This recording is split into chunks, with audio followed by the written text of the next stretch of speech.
Let's talk about Jacinda Ardern now.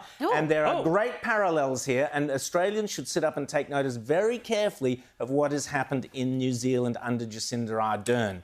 And this is basically our future if we go ahead with things like the Voice and treaties and so on, laid out in front of us for us to look across the ditch and see the disaster Jacinda Ardern has made of that country. But Rita, first of all, your thoughts when you heard that she was stepping down?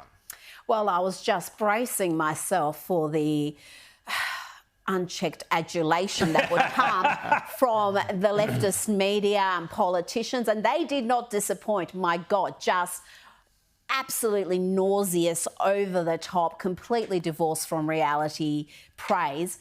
The reason she's going, it's quite simple, is she's about to lose an election. The polls are terrible. They have been terrible for Labor for several months now. So she's jumping before she's pushed. She's dressing it up as, oh, no, I'm leaving because I think we're going to win the election. That's the Turnbull. Remember Turnbull's strategy? They rolled me because I was going to win the next election.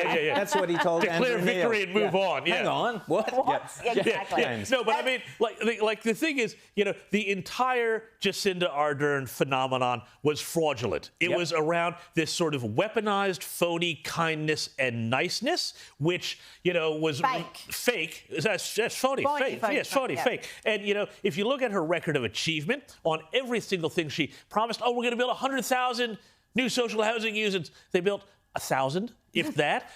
You know, all sorts of things. Crime up, disadvantage up, education down. The country's a basket case. And importantly, she has done, and this is a big lesson here, she was unwinding, in the process of unwinding, 40 years of economic reform and making New Zealand a more centralized socialist economy, which is brutally damaging to that country. Now, the funny thing is, though, all of this talk about kindness, you know, when you go and you point this out to people like I did on Twitter the other day, it turns out that all of these people who are all for more kindness in politics get very, very shirty indeed and start using some very colorful language. But no, the Jacinda thing is a fraud, and there's a big lesson for Anthony Albanese here. Stop talking about, you know, being kind and being nice while running the country into the ground. I've just got to stop you there, because she wasn't kind. She wasn't nice. I'm just going to play you this here.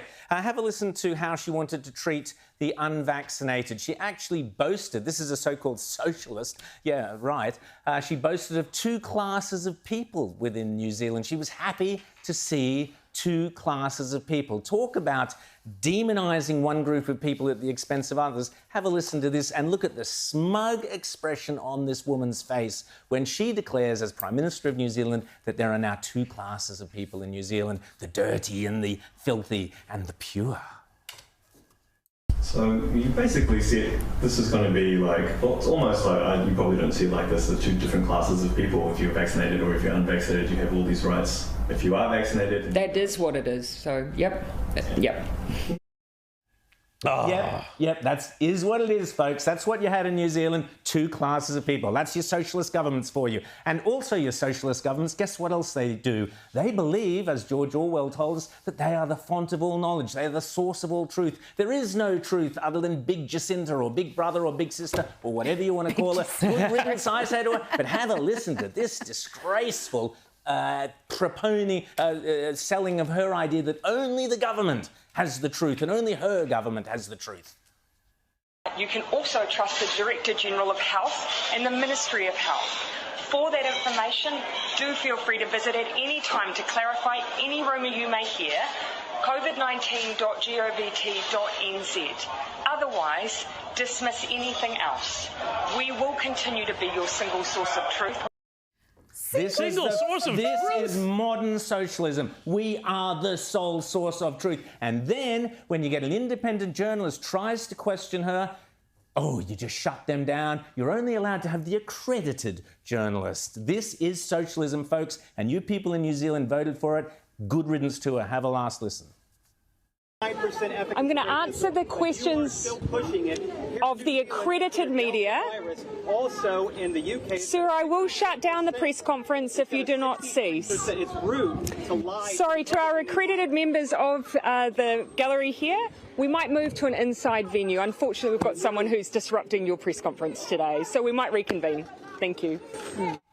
Nice. Oh, lovely. The enemy Kindness. of free speech, Rita. Well, kindness. If you have to keep saying how kind you are, you're probably not very kind. Just like if you have to say you're an alpha male, you're probably a beta. You're not an alpha male. You don't need to say it if you actually are. It's about performative caring. That's how Douglas Murray put it, and I think that is absolutely a perfect description of Jacinta there. But what also gets me is the human rights abuses that she's now been called out for. Some of these cases are going to court, and the findings are not favourable, and yet the media are ignoring all that. They're ignoring the fact that she stopped pregnant mothers from returning to New Zealand, even right. some of them with serious emotional issues, needing family support. She wouldn't allow them to come in, but celebrities could come in, Again, DJs could come in, but not New Zealanders. This is socialism for you. But this is a great, this is a great excuse to revisit a lot of the COVID hysteria that we saw, not just in New Zealand, but around the world. They had one of the harshest lockdowns in the world, even worse in some ways than Melbourne. I mean, it was the whole country locked down over the most minuscule cases for weeks, months at a time. The economy was absolutely trashed as a result of this. And this is, and for, with restrictions that made absolutely no scientific sense. One of the things that we keep hearing over and over again is people don't trust experts anymore. Well, maybe the reason why is because they do things like this and then they never apologize. And what we need is a real sort of inquiry into the way countries like New Zealand behaved and have them say, hey, you know what? We were wrong. We need a royal commission here into the abuse do. of power during COVID. That's another story.